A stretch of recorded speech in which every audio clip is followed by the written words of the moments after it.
എല്ലാ ജില്ലകളിലും മഴയുടെ ശക്തി കുറഞ്ഞു വരികയാണ്. വീട് മാറി താമസിച്ചവർ തിരിച്ചെത്തി തുടങ്ങിയെങ്കിലും താഴ്ന്ന പ്രദേശങ്ങളിൽ വെള്ളക്കെട്ട് പൂർണ്ണമായും ഒഴിഞ്ഞിട്ടില്ല. നാളെ 7 ജില്ലകളിലാണ് ഓറഞ്ച് അലേർട്ട് പ്രഖ്യാപിച്ചിരിക്കുന്നത്. ഈ സാഹചര്യത്തിൽ വിവിധ ജില്ലകളിലെ വിദ്യാഭ്യാസ സ്ഥാപനങ്ങൾക്ക് അവധി പ്രഖ്യാപിച്ചു.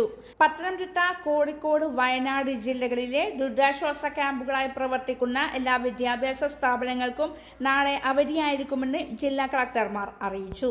കാസർഗോഡ് ജില്ലയിൽ മഴയുടെ തീവ്രത കുറഞ്ഞതിനാൽ നാളെ മുതൽ സ്കൂളുകളും വിദ്യാലയങ്ങളും തുറന്നു പ്രവർത്തിക്കുമെന്ന് ജില്ലാ കളക്ടർ അറിയിച്ചു.